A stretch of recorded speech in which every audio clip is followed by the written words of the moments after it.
Soy Fernando Díaz Villanueva, hoy es 4 de abril de 2017 y esto es La Contracrónica.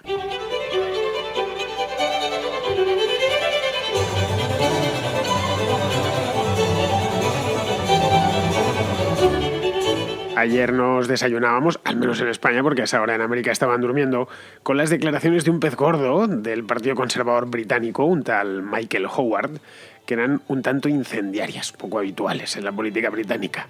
Dejando a un lado la habitual flema que les caracteriza a los políticos británicos, pues este hombre, el tal Michael Howard, digo tal porque aquí en España tampoco es que fuese muy conocido, lo fue y lo es en el Reino Unido, pero no aquí, pues vino a decir que su país, es decir, el Reino Unido, estaba dispuesto a cualquier cosa, incluso la guerra, para conservar Gibraltar. Todo esto viene a raíz de la movida del Brexit.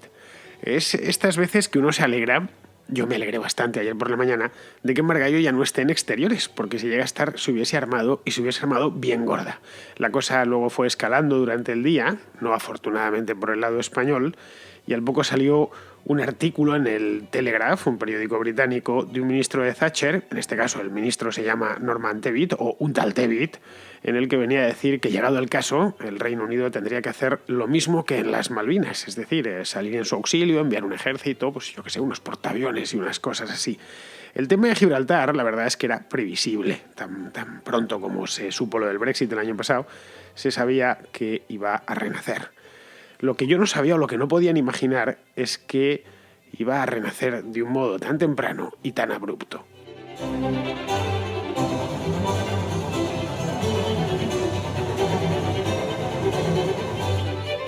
La polémica de Gibraltar yo creo que estaba servida desde el primer momento, es decir, desde el mismo 24 de junio del año pasado. El día 23 fue el referéndum del Brexit, el 24 se supieron esa madrugada los resultados, y el día 24 ya estaba pues el tema de Gibraltar sobre la mesa. En aquel momento Margallo, si mal no recordáis, ya enseñó los dientes y hubo que recordarle que todavía no había pasado nada, que por favor los guardase, que faltaban meses para que se supiese algo que no, de hecho no se sabía en aquel momento si realmente iba a ejecutarse como tal el Brexit o el gobierno británico iba a buscar algún modo. David Cameron todavía era primer ministro, iba a buscar algún modo repetir el referéndum. Acordaos aquella última semana del mes de junio que coincidió con las elecciones legislativas en España y que hubo ese lío general, ¿no? ¿Qué va a pasar aquí? ¿Realmente esto va a ser real? Y al final, bueno, pues decidieron que sí, al final ha pasado, en una palabra, y acaba de pasar. El otro día, Theresa May, lo traté in extenso la semana pasada, aquí en la Contracrónica, pues invocó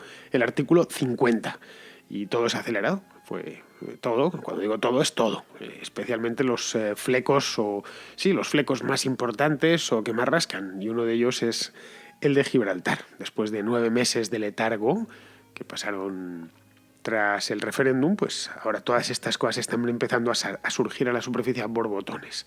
El Brexit era o será mejor dicho, era algo inesperado, iba a ser algo muy esperado pero muy largo. Fue algo inesperado que sucedió de golpe y será algo lento, tedioso, aburrido, que lleve años negociarlo y que va a ser, o lo vamos a percibir como algo en cámara lenta. El hecho es que en su mayor parte va a ser invisible, es decir, no lo vamos a ver. No se va, a no ser que sea un especialista, yo que sé, en Brexit, que esté todos los días con la oreja pegada, leyendo sobre el tema. El común de los mortales, pues a la vuelta de 7 meses, dirá, bueno, ¿y en qué punto se encuentran las negociaciones? De vez en cuando saldrá algún reportaje en el periódico, en puntos concretos que las partes negociadoras quieran sacar a la luz para presionar a la otra, y poco más. Eso va a ser la negociación, digo, por si, pensábamos que la cosa iba a estar todos los días en las portadas de los periódicos, ni muchísimo menos. Básicamente porque se hablará de aranceles, se hablará de regulación, de directivas comunitarias y de cosas por el estilo, que son todas aburridísimas y que la mayor parte de ellas nosotros no sabíamos, la mayor parte de nosotros no sabíamos ni siquiera que existían. Luego, que cambien o que desaparezcan nos va a dar un poco igual porque no sabíamos que existían. Les afectará más obviamente a los británicos que a nosotros, que ellos son en el divorcio la parte débil, entre comillas, que la que se lleva o en principio se va a llevar las de perder. Pero en cambio todos sabemos perfectamente dónde está Escocia, especialmente los escoceses, y todos sabemos también dónde está Gibraltar, especialmente los gibraltareños. Pues saben perfectamente en qué lugar están del mundo. También lo sabemos los españoles, sobre todo muchos españoles que viven obsesionados con ese tema. Pero bueno, el hecho es que si en lugar de irse el Reino Unido, lo comentaba el otro día aquí en el programa, si hubiese ido a Eslovenia, pues no hubiese pasado nada. Hubiese sido esto un titular de periódico y poco más, una pieza de informativos por la noche, no pasaría gran cosa. Se quedaría ahí. La primera porque es pequeña Eslovenia, país, por cierto, precioso, como pocos en Europa, pero pequeñita. Y lo segundo porque todo quedaría en un simple trámite burocrático. Esto que digo de las regulaciones, de los aranceles y cosas por el estilo. Porque claro, el Reino Unido es grande. Luego el hueco que deja también es bastante grande. El hueco que deja en el presupuesto es gigantesco. Ya lo comentaba aquí la semana pasada. Y además tiene problemas territoriales dentro y fuera de su casa. Problemas con las lindes, que se diría en el ámbito rural, ¿no? Dentro se los buscan ellos, el caso de Escocia es el más conocido por todos, y fuera se los buscan a ellos. En este caso, pues, problemas, en el caso de las Malvinas con Argentina o Gibraltar con España. Pero vamos, eso es lo de menos, es decir, si se los buscan o a ellos o se los están buscando ellos es lo de menos. La cuestión es que el problema está ahí. Y el problema está ahí es porque involucra a gente, es decir, porque los gibraltareños son reales, que a veces se nos olvida. Gibraltar no es una colonia de robots, de hecho ni siquiera es una colonia, pero bueno, si lo fuese no sería una colonia de robots, una colonia de personas de carne y hueso, que viven allí, que han nacido allí, que son hijos de gente allí, nietos, incluso que acaban de llegar, pero que les gusta eso de ser gibraltareños. Del primero de los problemas, y con los escoceses, del primero de los problemas, es decir, del problema escocés, yo no sé bien cómo van a salir, no tengo ni idea.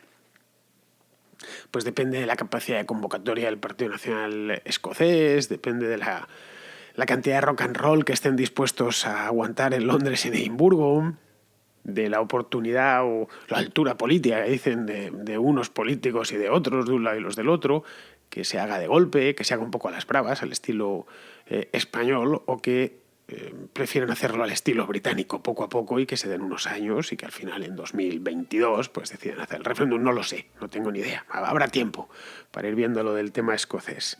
El gibraltareño, en cambio, es más complicado porque si el escocés no sabemos cómo va a salir y son solo 2 actores, en el gibraltareño hay 4 actores. Es decir, está por un lado el Reino Unido, lo conocemos todos, por el otro lado está España, por el otro la Unión Europea y por último está Gibraltar.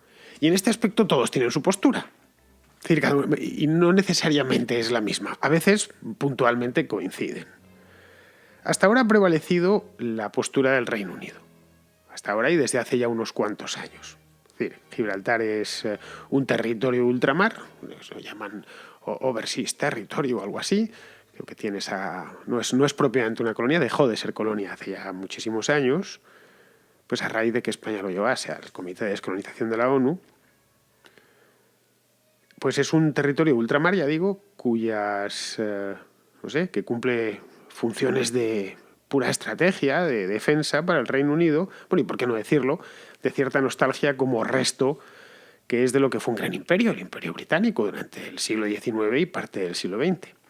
Así es como lo ve el Reino Unido. Esto es no propiamente parte de Gran Bretaña, Gran Bretaña, no quiero que luego me ponéis en los comentarios y en los correos electrónicos, me pedís una precisión propia de catedrático. De Gran Bretaña, del Reino Unido, es decir, del país, aunque prácticamente lo es, pueden votar, etcétera. Son ciudadanos británicos, en una palabra. Eso sería algo así, sí, un territorio ultramar. Nosotros no tenemos esa categoría en España porque todas las comunidades son iguales. Da igual que estén más o menos lejos de la península, todas tienen la misma categoría.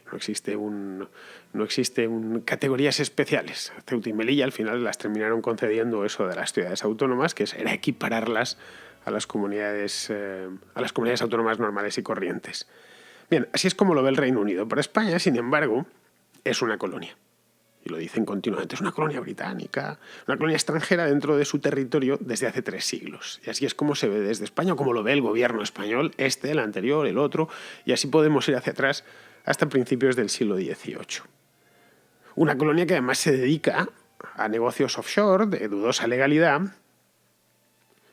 y que, genera, o eso dicen algunos, pobreza, desempleo y demás en toda la bahía de Algeciras, todo lo que se conoce como el campo de Gibraltar. Y dando por hecho este retrato de la situación, reclama España, el Estado español, esté haciendo dibujando un simple cuadro, reclama como mínimo la cosoberanía. Y vale, asumimos que esto se cedió en el pasado a perpetuidad, pero en virtud de una serie de circunstancias, pues reclamamos la cosoberanía desde hace ya muchísimos años. Para la Unión Europea, el tercer actor en liza, es lo que mejor le venga. Realmente le importa bien poco Gibraltar, como es lógico. Bruselas y Gibraltar están separadas por miles de kilómetros y la mayor parte de funcionarios o altos cargos comunitarios conocen Gibraltar por fotografías y poco más. Nada más. El peñón, la estampa del peñón, que es mundialmente famosa, y poco más. Hasta hace un año, pues, era Gibraltar un modo de mantener al Reino Unido contento. El Reino Unido siempre estaba quejándose, pues, una manera de tenerlo contento. Y ahora podría ser una moneda de cambio para presionar al Reino Unido en otros asuntos. De ahí lo de los últimos días, de no, esto vamos a dejar a España, que pueda tener capacidad de veto sobre cualquier asunto relativo a Gibraltar. Y ya por último, pues tendríamos a los gibraltareños, que yo creo que es con quien normalmente no se suele contar, pero los gibraltareños son a fin de cuentas los que viven allí. Gibraltar es un lugar físico. Gibraltar es su ciudad, es la única que tienen, por cierto, y hasta ahora quienes mejor han defendido los intereses de los propios gibraltareños, y esto es así, han sido los británicos, y no es algo que me inventé yo, es que han demostrado en sucesivas ocasiones su voluntad de seguir siendo británicos.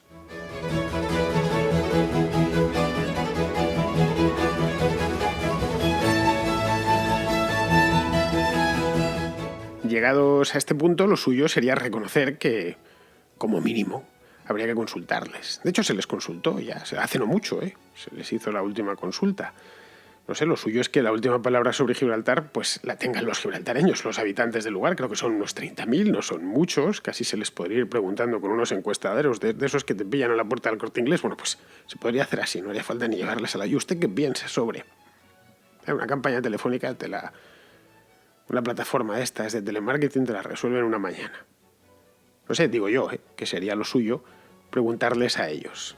Se les ha preguntado ya en el pasado, se les preguntó en 1967 y se les volvió a preguntar en 2002. Se les preguntó qué es lo que querían ser, si aceptaban ser, entre comillas, descolonizados. Yo el referéndum del 67 no me acuerdo, pues porque todavía no estaba yo en este ingrato mundo, pero el del año 2002 sí, me acuerdo perfectamente. Este referéndum vino después de unas negociaciones que fueron bastante largas entre el gobierno de Aznar y el de Tony Blair. Los que tengáis edad os acordaréis, que concluyeron con la aceptación por ambas partes de la cosoberanía. Lo asumió el gobierno británico sin problemas. Bien, una cosa parecida a la de Andorra, que no deja de ser un país extraño, un paísito pequeñito y extraño en el que la soberanía curiosamente reside entre España y Francia. O mejor dicho, es más raro todavía, entre el presidente de la República Francesa y el arzobispo de la Seu d'Urgell en la provincia de Lérida. De estas cosas extrañas fronterizas que se ven en Europa. El resultado es que luego los andorranos, para todos los efectos, son soberanos, pero bueno, hacer una cosa así, más o menos. O llegar a ese punto de destino. Eso se acordó en el año 2002, hace relativamente poco tiempo. Los gibraltareños, los ingleses o los británicos estuvieron de acuerdo en ello de ceder, no la soberanía completa, pero sí acceder a que entrase en esa soberanía el Estado español, solo poniendo una condición. La única condición que pusieron es que los gibraltareños estuviesen de acuerdo en la componenda. Nada más. Lo cual en aquel entonces recuerdo que me pareció perfectamente lógico y justo. Dije, bueno, pues normal que cuenten con los del lugar, ¿no? Se celebró un referéndum aquel mismo año y creo que fue algo así como el 98% de los gibraltareños, pues si son 30.000, calculad que votarán unos 20.000 más o menos, o quizá menos, y pues de esos 20.000, el 98%, es decir, prácticamente todos, dijeron que no. Dijeron que no querían la cosoberanía, que estaban bien como estaban, en una palabra. El gobierno español siguió a lo suyo, agitando un tratado del año 1713, el Tratado de Utrecht, que conocemos los que nos gusta la historia, y en España se conoce bastante porque es en virtud del cual se perdió Gibraltar, o la corona perdió Gibraltar, en el que, si nos vamos al tratado, y podéis encontrarlo en internet, eso está libre de derechos, tiene 3 siglos y pico de antigüedad, se explicita, creo que es el título 10, se explicita de manera clara que el rey cedía en su momento a perpetuidad lo que era el castillo y la ciudad. Se lo cede a la corona inglesa. La única condición que les puso Les puso dos condiciones. Aquel entonces Felipe V. La primera es que los gibraltareños pudiesen seguir siendo católicos, al menos se preocupó por su alma. Y la segunda es que en el caso de que Gibraltar o el Reino Unido, mejor dicho, decidiese enajenar la colonia de Gibraltar, pues el primero en ejecutar la opción fuese el Reino de España, nada más. Las únicas condiciones. Claro, además si nos vamos a los tratados de hace 3 siglos, pues lo que nos encontramos es que ha habido muchos, qué sé yo, así de memoria que me viene. El de San Ildefonso, que es de finales del siglo XVIII. Este fue el último gran tratado entre España y Portugal. Bueno, este estableció que Uruguay era español, o más concretamente la colonia del Sacramento. Nadie lo agita ahora, ¿no? Oye, que la colonia del Sacramento, porque esto está en un tratado internacional. No sé, los ingleses tomaron Gibraltar por las malas en una guerra, todos conocemos, o los que nos ha interesado esto conocemos la historia, durante la Guerra de Sucesión, y aprovechando un descuido, que había una guerra dentro de España. Bueno, una guerra de alcance europeo. En la contrahistoria lo traté hace un par de meses con la historia de Berwick. Bien, la corona española intentó ya en el pasado, durante el siglo XVIII, arrebatárselo por las malas. Que hubiera sido lo justo, me lo quitaste por las malas, yo te lo quito por las malas. Fueron 3 asedios los que hubo. El primero nada más, según la tomaron, fue una escuadra anglo-holandesa, 1704, hubo otro más en 1729, y uno que duró varios años, en el que estuvo, por cierto, José de Cadalso, creo que fue 1780 y 1783. En ninguna de las 3 lo consiguió. En el último, como veis, aprovechó la guerra de independencia de los Estados Unidos, es decir, intentar pillar a Inglaterra en un descuido para quitárselo. Por lo que consiguió en ningún caso. Luego, ya a partir del siglo XIX, directamente no volvió a intentarlo. Conforme a ese tratado de Utrecht del año 1713, España podría reclamar el istmo, pues no estaba incluido. Los tratados en el siglo XVIII no eran tan precisos como se empezaron a firmar mucho más tarde. El Tratado de Utrecht lo podemos leer en cuestión de 5 minutos y creo que nos sobrarían minutos. Sí, no está contemplado, y además el istmo se lo habían ido apropiando a lo largo del tiempo los británicos. Que si por una epidemia, que si tal, que es donde está hoy el aeropuerto. Si habéis estado por Gibraltar, pues sabréis que se levanta, si llegáis andando, puede ser que aterrice un avión en ese momento y aterriza poco menos que delante de nuestras narices, que si nos acercamos un poco más nos afeita el avión. Bueno, lo han puesto el único lugar donde podían ponerlo. En base a esto del istmo, incluso de las aguas territoriales, podría argumentarse lo de la cosoberanía, que es lo que se hizo en el pasado. Bueno, es que el istmo está ocupado ilegalmente y las aguas territoriales no se concedieron, solo el castillo y la ciudad. Bien, y yo creo que en el pasado se hizo así y no me parecería mal. Ahora bien, toda soberanía se basa en el consentimiento de los gobernados. Creo que es lo mínimo, ¿no? No estamos en el siglo XVIII, estamos en el siglo XXI. A ver si va a dejar de ser colonia inglesa y va a empezar a ser colonia española. Pero sería una paradoja realmente curiosa. El hecho es que el gobierno español lleva un montón de años, pues desde tiempos de Franco, jugando el tema la baza esta de la colonia. No es una colonia inglesa. Y se fue incluso, como ya os comentaba, en los años 60 al Comité de Descolonización de la ONU con este cuento, diciendo, no, es que es una colonia inglesa y tiene que ser descolonizada. Incluso emitió una serie de declaraciones la ONU para que se descolonizase, o por lo menos para que los gibraltareños dijesen que no lo eran. Y es cuando se votó por primera vez, fue aquello de contra esas resoluciones de la ONU, que creo que son del 66, pues en el 67 se votó por primera vez. Hoy, de hecho, Gibraltar de facto es un país independiente. Y tiene al Reino Unido para cuestiones de asuntos exteriores y defensa. No sé, si mañana le ofreciesen el mismo trato a la Línea de la Concepción, creo que lo aceptarían los llanitos en el acto.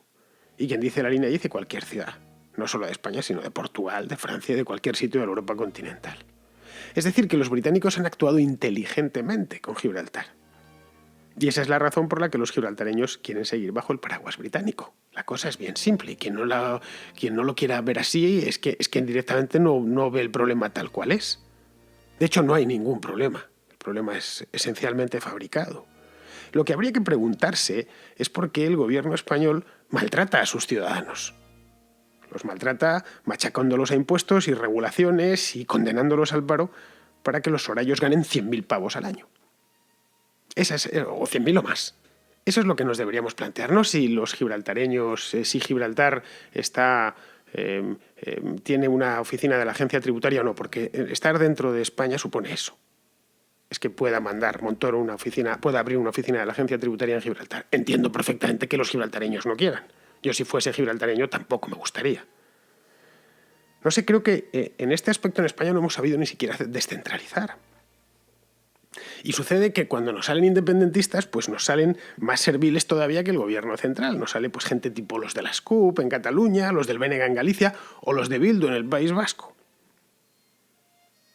No sé, a partir de este momento, es decir, con esta historia de nuevo removida, todo lo que cabe esperar es que Bruselas utilice este tema y utilice la codicia de nuestros políticos para presionar a Londres. De la misma manera que va a utilizar Escocia, y si no ya lo veréis. Es decir, bueno, que sepáis que nos vamos a poner de este lado, porque no os engañéis. El Estado español, quiero decir, solo quiere Gibraltar para saquearla, para colocar una oficina de la agencia tributaria. Punto. No la quiere para ninguna otra cosa más, porque en el caso de conseguirlo, es que se saliese con la suya, los gibraltareños no estarían a favor. De ninguna manera. No les tocaría más, no les quedaría más remedio que o irse de allí o someterse. No sé, mientras que el Estado británico ha permitido que prospere, que esa ciudad pequeñita, que no tiene nada más que un peñón y unos monos encima del peñón, prospere y sea una ciudad rica, infinitamente más rica que todas las que le rodean en el estrecho de Gibraltar, incluidas las españolas y las marroquíes, pues lo que ofrece el Estado español es: esto es español porque lo decimos nosotros y punto, ya está. Si quieren que los gibraltareños, que me parece lógico, quieren que los gibraltareños deseen tener el pasaporte español, por lo que sea, pues porque tienen esas rarezas, como si el pasaporte te diese la nacionalidad, pues solo tienen que ofrecer mejores condiciones, o como mínimo las mismas que ahora. Pero claro, eso implicaría que otras ciudades del país también las reclamarían. Podría salir Cádiz o qué sé yo, Estepona, diciendo que no, nosotros también queremos estas mismas condiciones. O Las Rozas, cualquiera podría salir, sería justo además. Esto, claro, implicaría menos impuestos, menos presupuesto. ¿Y de qué iba a vivir pues Soraya y los suyos que no han trabajado en su vida y que además no saben lo que es trabajar? Claro, es que este es el origen de todo. Entonces, al final, el problema de Gibraltar tiene un componente muy artificial y muy estatista, que muchas veces nos negamos a ver porque nos ponen o nos ciegan con la cosa del patriotismo, el falso patriotismo, porque eso ni es patriotismo ni es nada. Es decir, deberíamos sentir, si no admiración, ahora mismo más que admiración, conmiseración por los gibraltareños. Deberíamos alegrarnos porque a ellos les vaya mejor que a nosotros, porque no tengan que trabajar medio año o más para el gobierno. Deberíamos decirle: ¿cómo lo habéis hecho? Por favor, queremos ser como vosotros. Y no obligarles a padecer toda nuestra pena. Esa es la realidad. Ahora, me consta que normalmente no se suele enfocar el problema de esta manera. De ahí que, aquí empiecen a entrar pues las pasiones nacionales, que tan dañinas y tan tóxicas son, y que terminan siempre como el Rosario de la Aurora. Solo espero que este tema no termine como el Rosario de la Aurora.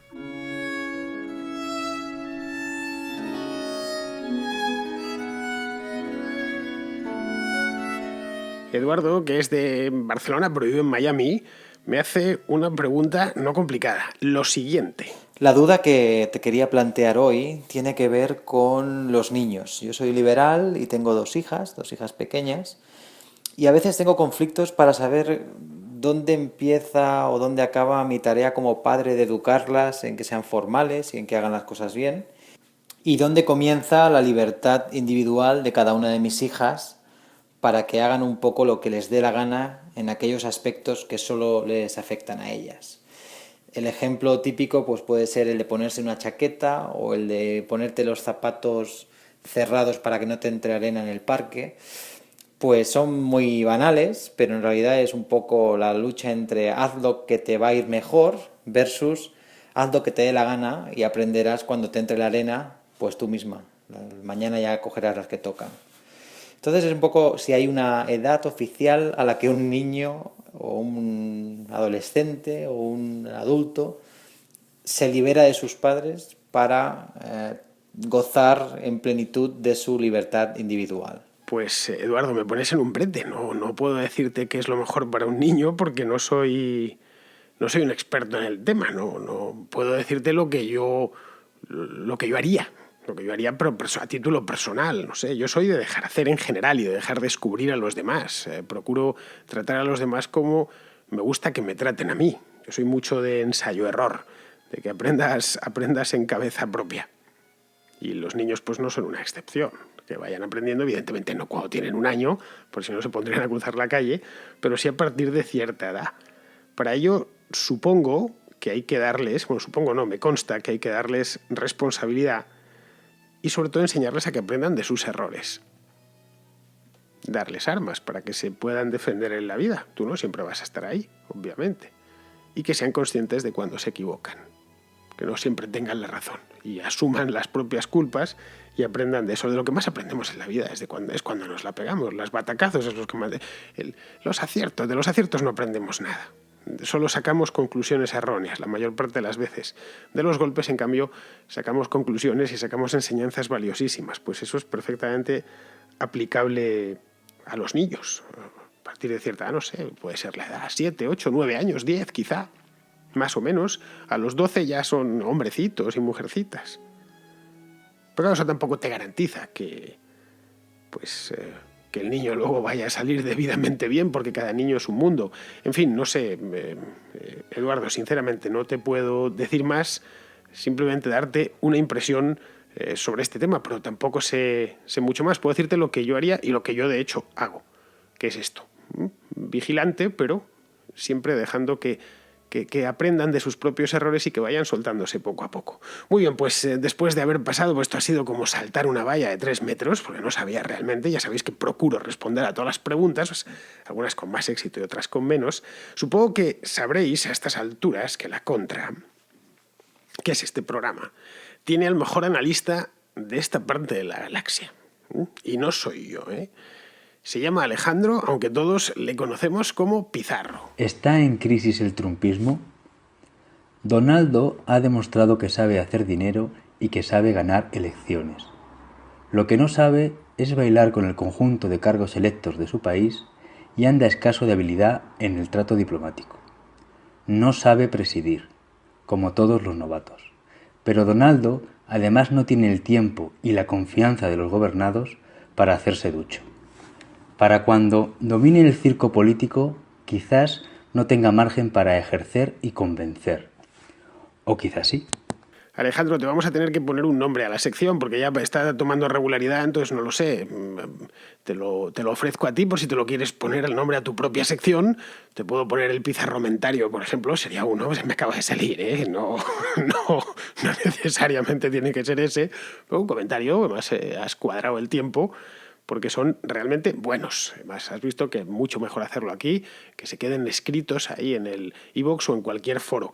Y nos ilustras a todos con tu sabiduría y sobre todo con tu sentido común, que es mucho. Muy bien, queridos amigos, pues con este comentario de Pizarro, con el pizarromentario, dejémoslo ahí en el nombre temporal.